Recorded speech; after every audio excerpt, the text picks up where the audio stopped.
Muito bem, seja bem-vindo à nossa videoaula número 10 do nosso segundo semestre de 2015. Hoje estudando as sessões 112, 115, 117 e 119 de Doutrina e Convênios. Que prazer poder estar junto com você. E vamos iniciar nossa aula hoje já assistindo um vídeo, que será um vídeo falando sobre o irmão Thomas Bemesh.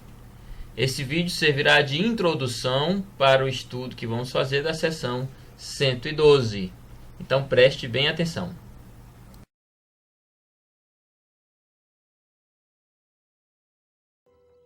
Thomas B. Marsh, que era o presidente do Quórum, voltou para Kirtland para encontrar-se com os 12 e restabelecer a unidade do Quórum. Harley, o que é que está fazendo aqui? Na verdade, estou a caminho do Missouri. E como estão as coisas? E os 12? Heber foi para a Inglaterra em missão.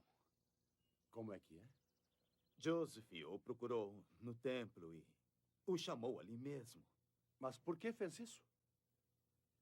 É minha responsabilidade do Quórum divulgar o evangelho no exterior, não de Joseph.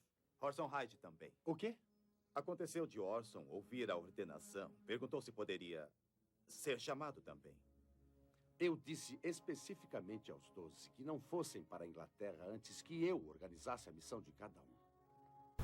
Acabou, Muito bom, espero que tenham gostado deste pequeno trecho do vídeo, que serve como nossa introdução aí à história que vamos contar hoje sobre o irmão Thomas Bemesh.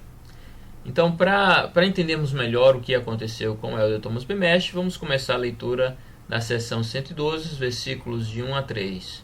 Por favor, leia os versículos que está na sua tela, pause o vídeo e procure algumas coisas, algumas características importantes sobre o Elder Thomas Bemesh. Voltamos daqui a pouco.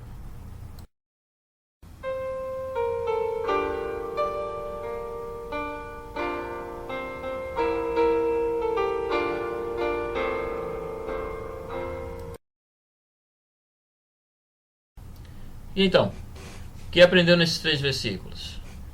Bom, vamos fazer um pequeno estudo desses 3 versículos. Começamos aí pelo versículo 1. Olha que tipo de homem era Thomas Bemesh. O Senhor diz que ouvia as orações de Thomas Bemesh e que as esmolas dele subiam como um memorial diante do Senhor. E que ele tinha sido e escolhia muitos irmãos para prestar testemunho da verdade e era um instrumento nas mãos de Deus. Então o presidente Thomas Bemesh era um bom homem, era presidente do Quórum dos 12 apóstolos e assim, representava muito bem o Senhor. Porém, no versículo 2, o Senhor então faz uma advertência. Ele diz: havia algumas coisas em teu coração e contigo com que o Senhor não estava contente. O que será isso? O que seria isso? É claro, você viu no vídeo que Thomas Bemesh estava um pouquinho orgulhoso, não gostava quando o profeta Joseph enviava alguém para uma missão. Ele se sentiu enciumado por causa do chamado dele. Porém, é por isso que esta revelação foi dada e direcionada a Thomas Bemesh. No entanto, no versículo 3 o Senhor diz que, bom, uma vez que ele havia se humilhado, então seria exaltado e os pecados seriam perdoados. Olha aí, que bom. Uma nova chance para esse homem, Thomas Bemesh, para ele seguir adiante. Então, para complementar ainda esse entendimento, segue aí os versículos 4, 7, 8 e 9, para você fazer uma leitura agora e procurar mais algumas promessas que o Senhor fez a este homem, para saber o quão especial ele realmente era. Pause o vídeo até finalizar a sua leitura.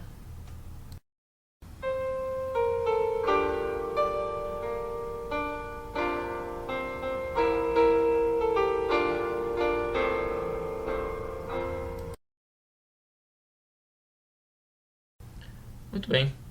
Então, quais eram as promessas aí que foram feitas ainda mais a Thomas Bemesh?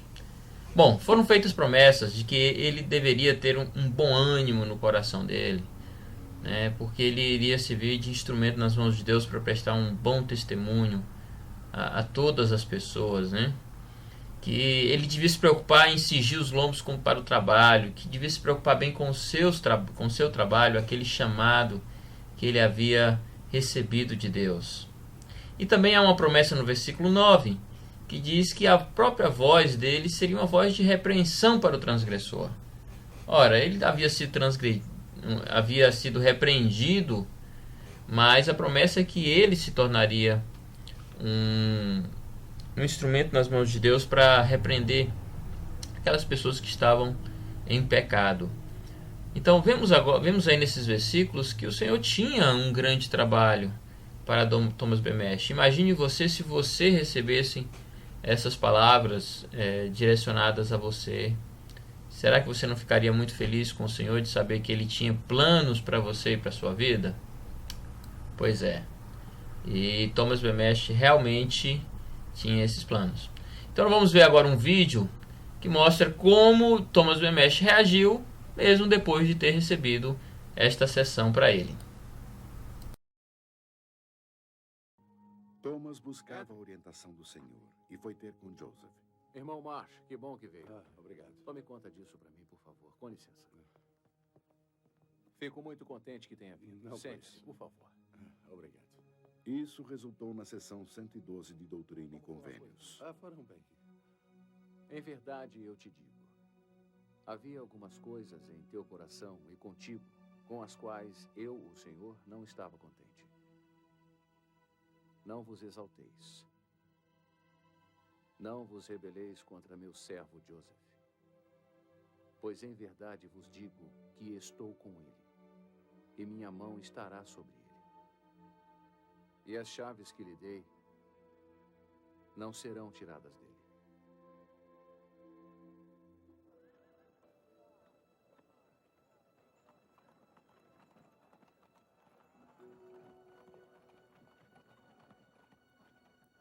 O presidente Marsh aceitou o conselho do Senhor e trabalhou diligentemente para conciliar as diferenças do quórum. Contudo, continuou lutando com o próprio orgulho e endureceu o coração. Boa tarde, presidente Marsh. Olá, Villate. Achei que fosse meu dever vir e dizer-lhe que você e seu marido Ripper não terão sucesso na Inglaterra. A proclamação do evangelho no exterior é de minha responsabilidade. Sendo assim, as portas não serão abertas para a obra missionária na Inglaterra até que eu envie alguém ou vá pessoalmente.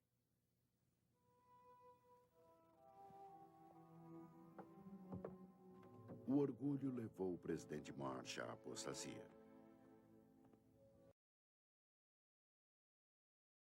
Acredito que a maioria de nós conheça a história triste de Thomas B. Marsh e sua esposa, Elizabeth.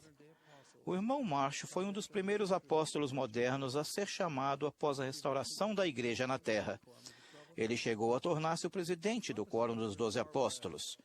Quando os santos estavam em Far West, no Missouri, Elizabeth Marsh, que era mulher de Thomas, e uma amiga, a irmã Harris, decidiram entrar numa troca de leite entre si para fazer mais queijo do que conseguiriam normalmente. Para garantir que tudo fosse justo, elas concordaram em não guardar o último leite da ordenha, mas ceder o leite todo, inclusive o do final da ordenha. Esse leite do final da ordenha é o mais gordo, o que tem mais nata. A irmã Harris cumpriu o acordo, mas a irmã Marsh queria que seu queijo ficasse ainda mais delicioso e guardava meio litro desse leite mais gordo de cada vaca e mandava o restante para a irmã Harris sem essa parte gorda. Por causa disso, as duas mulheres brigaram. Já que elas não conseguiram chegar a um acordo, o caso foi levado à apreciação dos mestres familiares. Eles acharam que Elizabeth Marsh era culpada de não cumprir o acordo. Ela e o marido não gostaram dessa decisão e o caso foi levado ao bispo para ser julgado pela igreja. O tribunal do bispo concluiu que o leite gordo fora indevidamente retido e que a irmã Marsh violara o acordo feito com a irmã Harris. Thomas Marsh apelou ao sumo conselho e os integrantes desse conselho confirmaram a decisão do bispo. Então ele apelou à primeira presidência da igreja. Joseph Smith e seus conselheiros avaliaram o caso e mantiveram a decisão do Sumo Conselho. O elder Thomas B. Marsh, que tomou partido da esposa durante todo o processo, foi ficando mais raivoso diante de cada uma dessas decisões. Na verdade, sua raiva foi tanta que procurou um magistrado e jurou que os Mormons eram hostis ao estado do Missouri. Seu testemunho levou, ou pelo menos foi um dos fatores que levou, à cruel ordem de extermínio decretada pelo governador Lilburn Boggs, que obrigou 15 mil membros da igreja a abandonarem suas casas e causou o terrível sofrimento e as mortes que se seguiram. Tudo isso aconteceu por causa de uma briga, num caso de troca de leite e nata. Após 19 anos de rancor e perdas, Thomas B. Marsh foi ao Vale do Lago Salgado e pediu perdão ao presidente Brigham Young. O irmão Marsh também escreveu a Heber C. Kimball, primeiro conselheiro na primeira presidência, contando a lição que aprendera. O irmão Marsh disse: "O Senhor poderia prosperar sem mim, e ele nada perdeu com minha saída de suas fileiras. Mas, ó, quanto perdi eu! Riquezas maiores do que este mundo, ou muitos planetas como este poderiam proporcionar." Os membros do primeiro quórum dos 12 que foram destituídos por apostasia, apenas 4 posteriormente voltaram à igreja: Orson Hyde, Orson Pratt, Luke Johnson e Thomas B. Marsh. Depois de 18 anos terríveis que suportou com muita dificuldade, ele voltou a unir-se aos santos.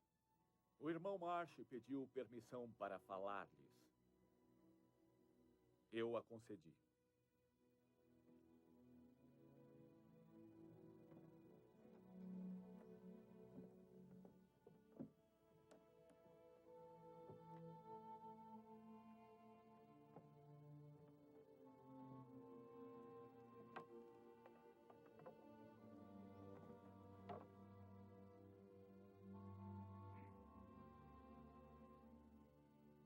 Se houver aqui alguém deste povo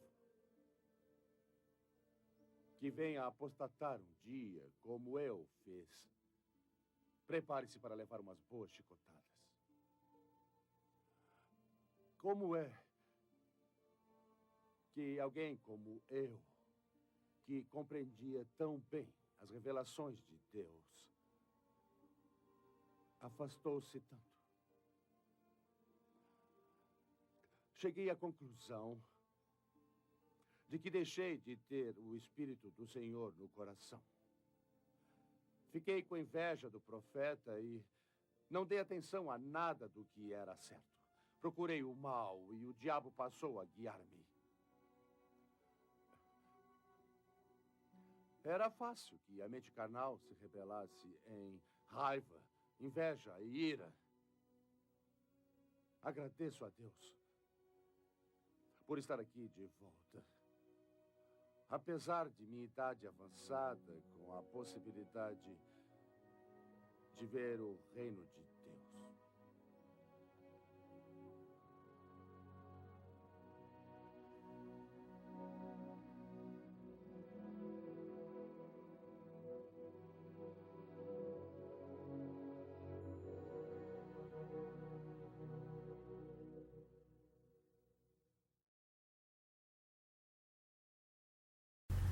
Muito bem, vimos através desse vídeo que Thomas B. Marsh acabou não seguindo a orientação do Senhor aí dada na seção 112.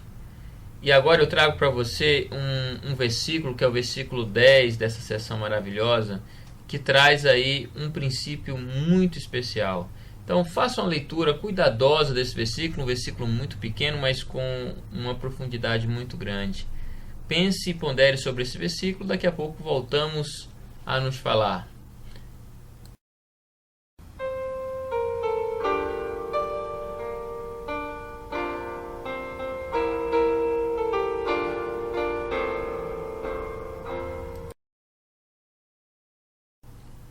Muito bom. Então o versículo 10, ele é bem enfático ao dizer assim, ser humilde. O Senhor pede para que sejamos humildes. Imagine se Thomas B. Mersh realmente tivesse seguido essa orientação, colocado este versículo na sua parede, escrito e lembrado sempre de ser humilde. Então o Senhor faz as promessas maravilhosas aos humildes, né? Primeiro, que Deus conduz os humildes pela mão. Ora, nós só vemos uma pessoa conduzir a outra pela mão quando vemos um pai guiando um filho ali pela mão, cuidando dele. E é exatamente essa condição que o Senhor nosso Deus quer nos colocar como os seus filhos e nos cuidar assim como crianças, segurando em nossas mãos. Também a segunda promessa é que receberemos respostas às nossas orações. Ora, o que mais desejamos quando oramos ao Senhor é que possamos receber respostas. Então pense nisso, pense na importância de ser humilde. Nosso querido presidente, o Elder Dieter F. Uchtdorf, ele disse o seguinte: não descobrimos a humildade tendo um conceito pior de nós mesmos. Descobrimos a humildade pensando menos em nós mesmos. Isso acontece quando realizamos nosso trabalho com o espírito de servir a Deus e a nosso próximo. Assim que paramos de ficar obcecados por nós mesmos e nos entregamos completamente ao serviço, nosso orgulho diminui e começa a morrer. Que lindas palavras do presidente Uchtdorf. A humildade é realmente para pensar menos em nós mesmos e pensar mais no próximo. E aí ele coloca aí um antídoto para o orgulho, que é se entregar completamente ao serviço. Quando fazemos isso, o orgulho vai embora, começa a morrer, e aí somos abençoados pela humildade em nossa vida. Muito bem. Nesse momento, então, faremos agora o nosso diário de estudo. Queremos que você escreva o que você aprendeu sobre a história de Thomas B. Mersh e a importância da humildade na sua vida. Escreva seus sentimentos sobre tudo isso. Pause o vídeo até finalizar a sua designação.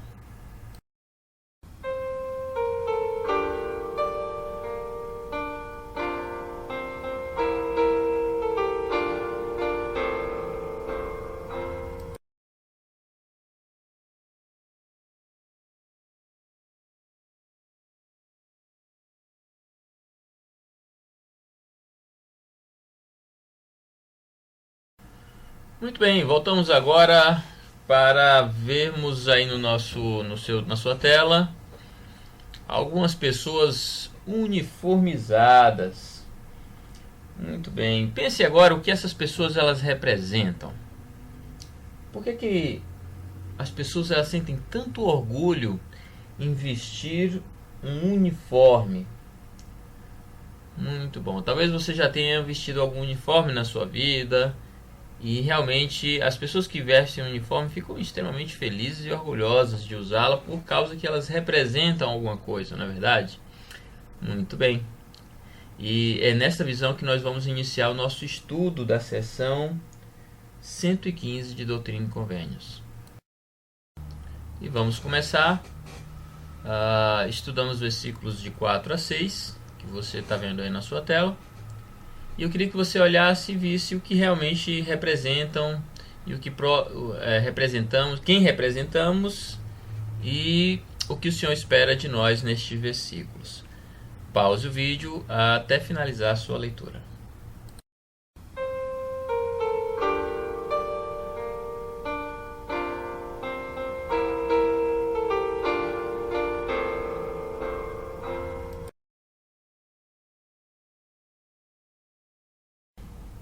Muito bem, você descobriu então qual é o uniforme que nós usamos ou quem nós representamos? Pois bem, aí no versículo 4, o Senhor dá o nome de sua igreja, nessa seção aí 115. a Igreja de Jesus Cristo dos Santos dos Últimos Dias. É exatamente esta igreja que nós representamos. É claro que os missionários de tempo integral, eles usam uma plaqueta com este nome e uma vestimenta que é como se fosse nosso uniforme no serviço missionário. E sentimos muito orgulhosos, os missionários se sentem muito orgulhosos quando representam a igreja. Mas devemos lembrar, irmãos, que todos nós, embora não tenhamos uma plaqueta, representamos a igreja de Cristo aqui na terra. Esse nome está gravado em nós. É por isso que o versículo 5, o Senhor ele dá aí um conselho importante. Erguei-vos e brilhai, para que vossa luz seja um estandarte para as nações. Como é importante erguermos e brilharmos diante do mundo. Não podemos ter medo de representar a igreja, mas devemos representá-la com a maior alegria possível. Lembro de uma história quando eu era jovem, na cidade pequena. O meu pai me mandava de bicicleta para ir para a igreja e eu colocava, na verdade eu não colocava a gravata. E ele perguntou para mim por que eu não colocava a gravata. E eu dizia porque, como estava de bicicleta, ia suar muito e não queria chegar todo suado na igreja, mas na verdade não era essa a razão, eu tinha vergonha de usar a gravata. E depois disso ele disse, por favor, coloca a gravata, filho. E eu coloquei a gravata, só que eu enfiava para dentro da camisa a gravata. E ele perguntava, mas por que você enfiou a gravata para dentro da camisa? Eu disse, não, para não sair ficar voando a gravata no meu rosto.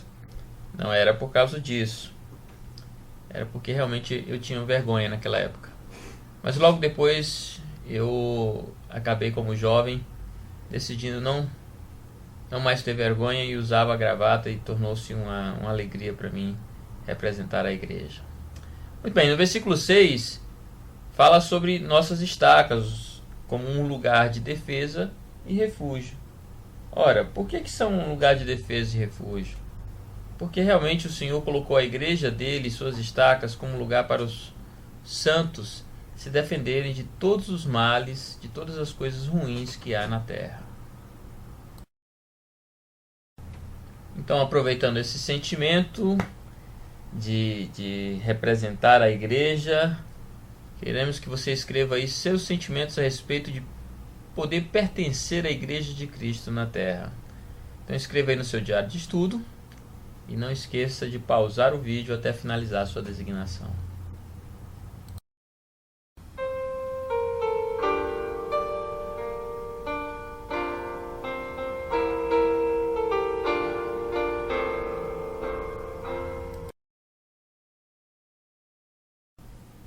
Bem, continuaremos agora o nosso estudo.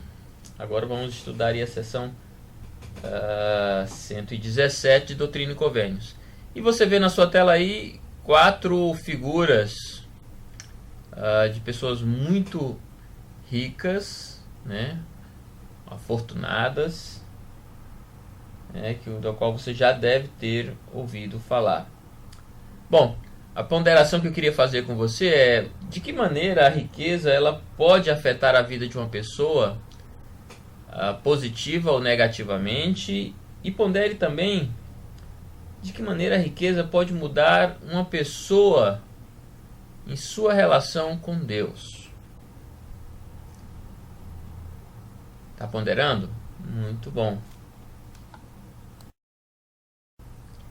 Bem, nesse espírito de ponderação é que eu apresento para você aí o versículo 1 de Doutrina e Convênios, seção 117. Esse versículo ele fala de 2 servos do Senhor, William Marks e Neil K. Whitmer. O Senhor diz para eles que eles deviam resolver seus negócios rapidamente e partir para Kirtland. Ora, primeiramente precisamos entender quem eles eram. William Marks e Neil K. Whitmer eram homens bem-sucedidos na vida financeira. O irmão Whitney, que era bispo, ele era um empresário bem-sucedido. O irmão Marks, William Marks, ele também era um empresário e tinha uma livraria. e ele era um agente do bispo Whitney. Ora, o Senhor havia pedido que todos os santos partissem de Kirtland, mas os irmãos Mark e Whitney ficaram para trás. Por isso o Senhor pede no versículo 1 que eles deveriam sair da terra de Kirtland o mais rápido possível. Agora, observando aí o versículo 4 dessa sessão, queria que você lesse e estudasse aí para ver o que o Senhor então falou para esses dois homens. Não esqueça de pausar o vídeo até finalizar aí a sua leitura.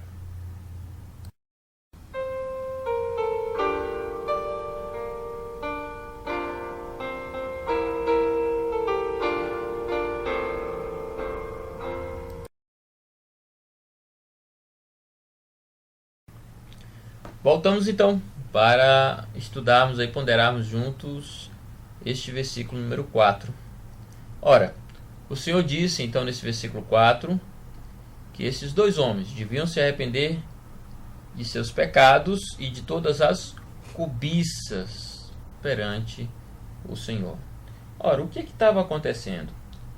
Como o bispo Whitney e o irmão Marks, eles eram responsáveis por alguns terrenos e eram pessoas muito ricas, eles ficaram para tentar vender alguns terrenos.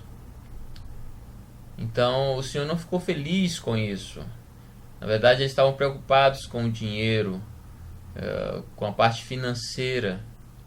E aí o Senhor faz uma ponderação e pergunta para eles: o que é propriedade para mim? O que significa propriedade? O que significa terra, bens, ouro, prata? Essa é a pergunta. Então nós podemos ponderar isso. O que realmente isso significa? Propriedade para o Senhor. A resposta para essa pergunta está aqui nos versículos de 5 a 8 que você vai ler agora e descobrir o que representa realmente propriedade para Deus e procurar também mais uma advertência que o Senhor fez a estes dois homens. Não esqueça de pausar o seu vídeo até finalizar a sua leitura.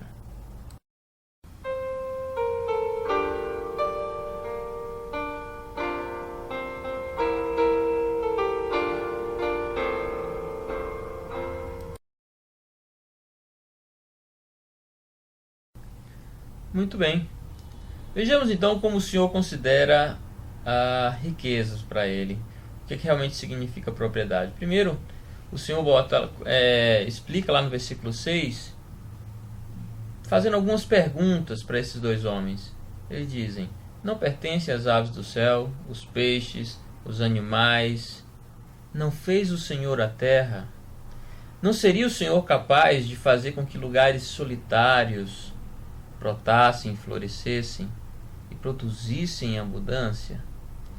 Ora, é claro, vemos aí o poder de Deus, sabemos que o poder dele é grandioso. E se ele criou todas as coisas, um pedaço de terra, ou ouro, ou prata, ou dinheiro, realmente não significa nada para o Senhor. E qual é a advertência que o Senhor fez? Ora, ele diz: cobiçais aquilo que é apenas uma gota e negligenciais assuntos de maior importância. Então, irmãos, temos aqui uma boa ponderação sobre os bens materiais. Muitas vezes os homens podem negligenciar assuntos muito importantes, que são os assuntos do reino de Deus, porque cobiçam alguma coisa dessa terra.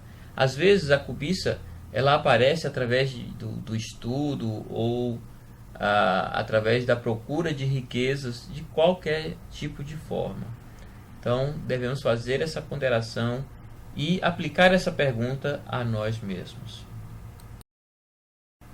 Então, para finalizar mais essa sessão, gostaria que você lesse mais esse versículo 10 e veja qual a promessa que Deus faz a estes homens, mesmo com esse sentimento que eles tinham aí de cobiça. Tá bom? Não esqueça de pausar o vídeo até finalizar a sua leitura.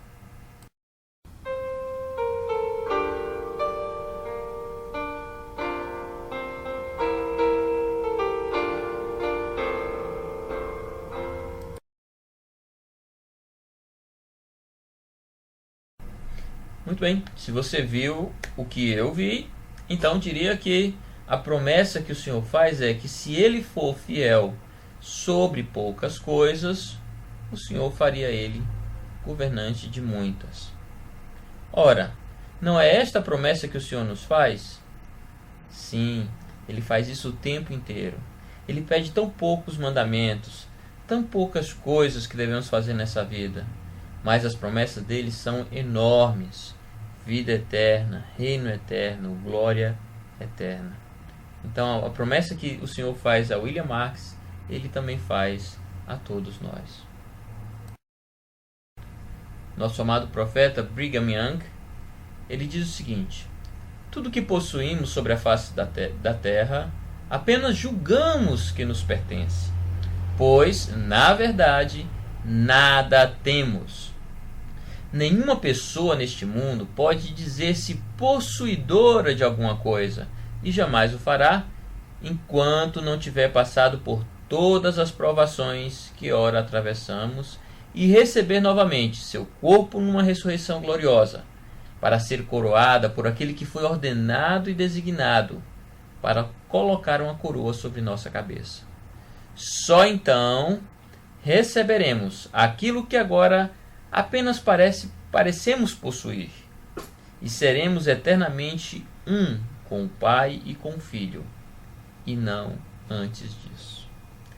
Bem esclarecida essa questão de queremos acharmos que temos alguma coisa aqui na Terra. Na verdade não temos nada, tudo pertence a nosso Deus.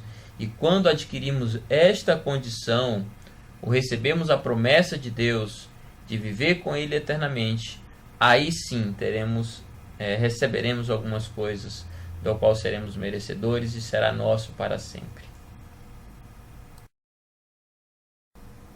Com este sentimento no coração, quero que escreva agora o que aprendeu sobre a importância de se colocar o reino de Deus em primeiro lugar. Com essas histórias aí do irmão Marx e do irmão Whitney. Escreva isso no seu diário de estudo, não esquecendo de pausar o vídeo até finalizar sua designação.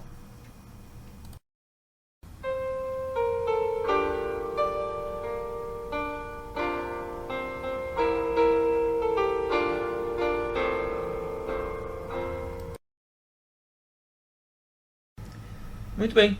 O assunto final da nossa aula, videoaula de hoje, é a seção 119, que fala sobre o dízimo. Quando eu estava dando esta aula na nossa classe, sala de aula aqui no Instituto, fiz uma atividade com 3 jovens. Coloquei o mesmo número de moedas com o mesmo valor sobre a mesa e pedi que eles rapidamente pagassem o seu dízimo. Ganharia quem pagasse mais rápido o dízimo. O primeiro que pagou o dízimo, pagou uma quantidade um pouco a mais. A segunda pessoa que pagou o dízimo, pagou corretamente. E a terceira também pagou um pouco a mais. Então, quando fizemos a avaliação final da atividade, que eu parabenizei aquele que havia pago, embora em segundo lugar, mas que pagou o dízimo na porcentagem correta, agradeci aos outros. O primeiro que pagou um pouco a mais, ele disse: não, mas eu não paguei só o dízimo, eu paguei também o jejum e outras ofertas. Mas é claro, hoje nós vamos aprender o dízimo e o que significa pagar o dízimo corretamente. E vamos fazer isso estudando os versículos de 1 a 4 da seção 119 de Doutrina e Convênios. Faça a sua leitura, procure os princípios, os ensinamentos que estão aí nestes versículos e não esqueça, é claro, de pausar o seu vídeo até finalizar a leitura.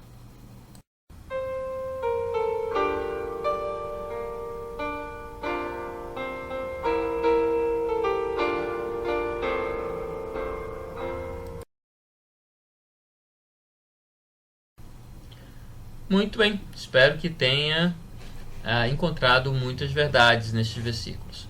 Gostaria apenas de expor algumas. O Senhor, ele diz no versículo 1 que estava exigindo de todos os irmãos os bens excedentes, para que fossem entregues na mão do bispo. Ora, o que isso significava? Bom, na verdade, muitos dos irmãos haviam vivido a lei da consagração, que era a ordem unida naquela época, e o Senhor estava finalizando este assunto, pedindo que os excedentes fossem entregues nas mãos do bispo para a construção de Sião, das casas e da dívida da primeira presidência. Muito bem. No versículo 3, ele diz que aquele era o início do dízimo do povo. Ora, então eles não pagavam o dízimo antes? Sim. Porém, não havia o Senhor ainda não havia mostrado a regra, era um pagamento aleatório. Neste momento, então, na seção 119, o Senhor ele coloca o dízimo como deveria ser pago. E ele explica lá no versículo 4. O dízimo, né, seria pago pela 10ª parte de toda a sua renda anual. Então, nesse momento, o Senhor especifica o que realmente o dízimo iria representar. Ou seja, uma 10ª parte de toda a sua renda anual. Então, nós pagamos hoje 10% do que ganhamos. Tá bom? Como dízimo. Muito bem. E agora vamos estudar nos versículos 5 a 7, procurar uma bênção que o Senhor promete àqueles que pagam o dízimo. Então faça o seu estudo desses versículos, não esquecendo de pausar o vídeo até finalizar a sua leitura.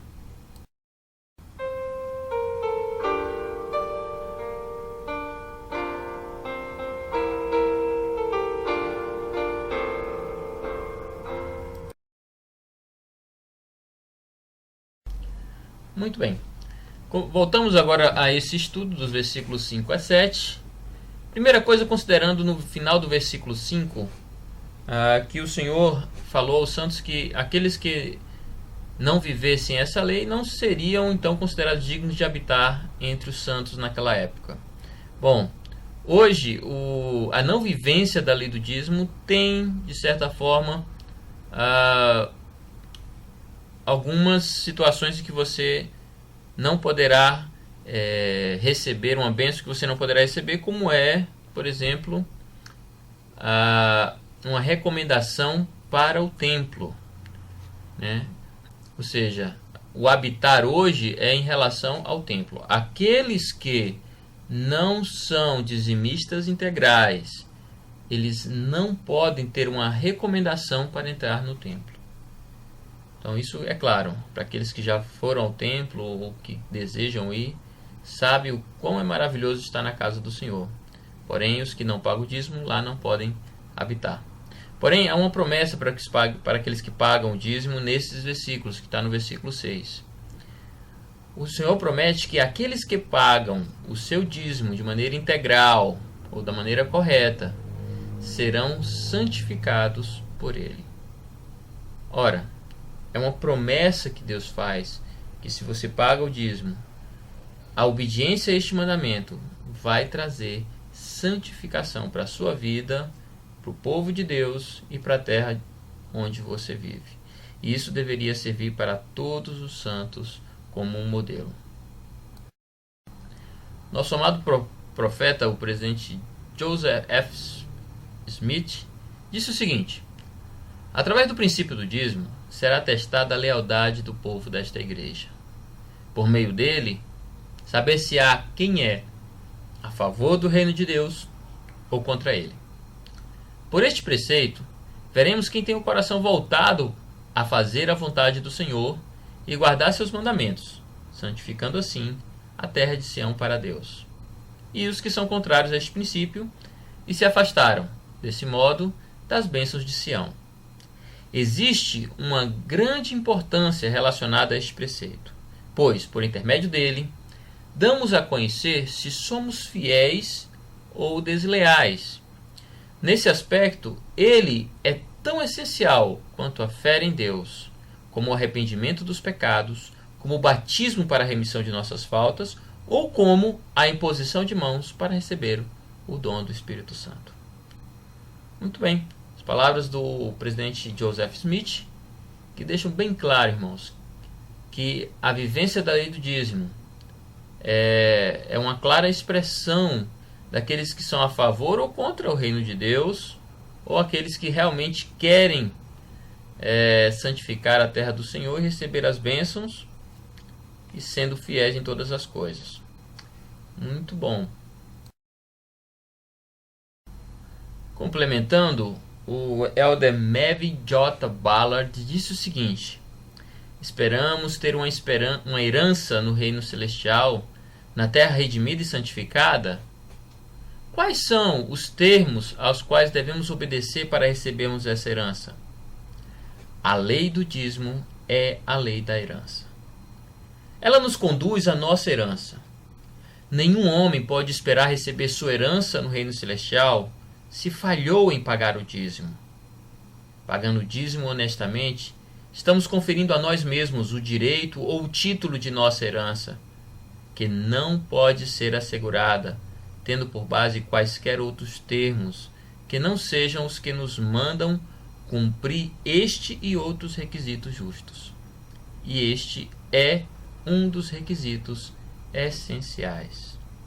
Lindas palavras do elder Ballard, nos deixando claro, irmãos, que se realmente queremos receber uma herança no reino de Deus, precisamos pagar de maneira honesta e correta os dízimos na casa do Senhor.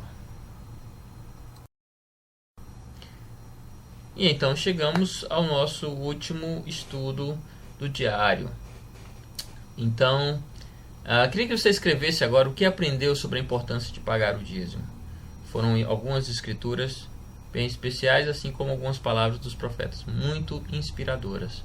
Então escreva agora seus sentimentos e o que aprendeu sobre a importância de pagar o dízimo. Não esqueça de pausar o vídeo até finalizar a sua designação.